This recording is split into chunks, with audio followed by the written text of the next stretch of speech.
ವಾಕ್ಯ ಸಂಗಮ ಯೂಟ್ಯೂಬ್ ಚಾನೆಲ್ಗೆ ಸರ್ವರಿಗೂ ಸ್ವಾಗತ. ಇಂದು ನಾವು ಕಾಂಪೌಂಡ್ ಇಂಟ್ರಾಗೇಟಿವ್ ಪ್ರೊನೌನ್ ಹಾಗೂ ಇಲ್ಲಿ ವಿಚ್ ಶಬ್ದವನ್ನ ನಾನು ತಗೋತಾ ಇದ್ದೀನಿ. ಮತ್ತೆ ಹೂ ಎವರ್ ಮತ್ತೆ ವಾಟ್ ಎವರ್ ಎಂಬ ಶಬ್ದಗಳನ್ನ ಇಲ್ಲಿ ನಾನು ವಾಕ್ಯಗಳಲ್ಲಿ ಬಳಕೆ ಮಾಡ್ತಾ ಇದ್ದೀನಿ. ವಿಚ್ ಅಂತ ಹೇಳಿದ್ರೆ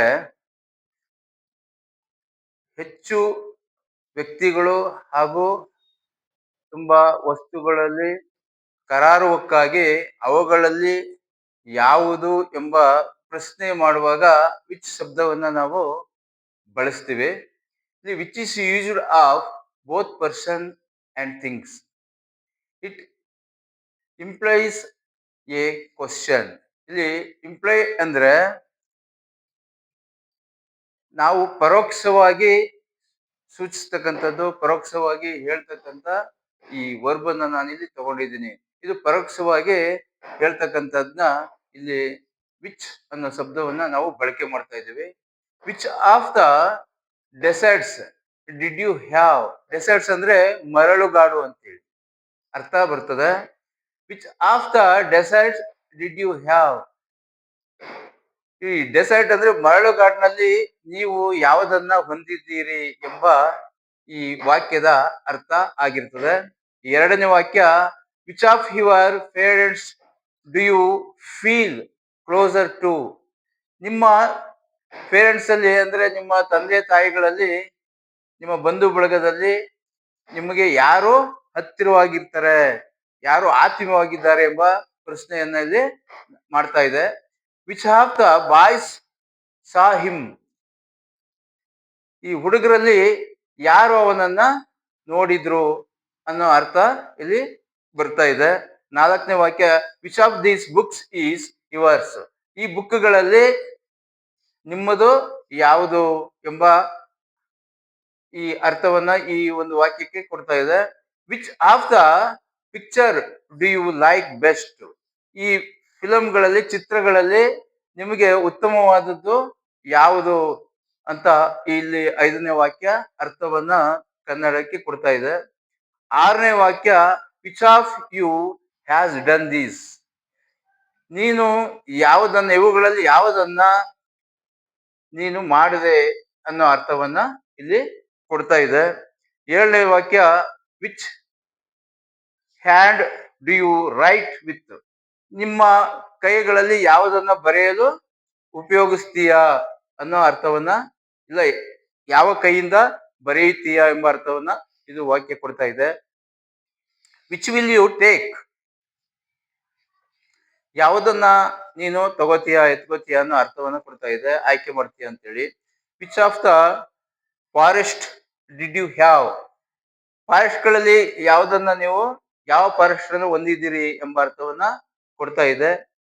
she asked me which book I preferred. She asked me which book I preferred. ಬುಕ್ಗಳಲ್ಲಿ ನಾನು ಯಾವುದನ್ನ ಆಯ್ಕೆ ಮಾಡಲಿ ಎಂಬ ನನ್ನನ್ನ ಕೇಳಿದ್ರು ಅವರು ಅನ್ನೋ ಅರ್ಥವನ್ನ ಕೊಡ್ತಾ ಇದೆ. ಇಲ್ಲಿ ಕಾಂಪೌಂಡ್ ಇಂಟ್ರಾಗೇಟಿವ್ ಪ್ರೊನೌನ್ ಬಳಸಿದ್ದೀವಿ.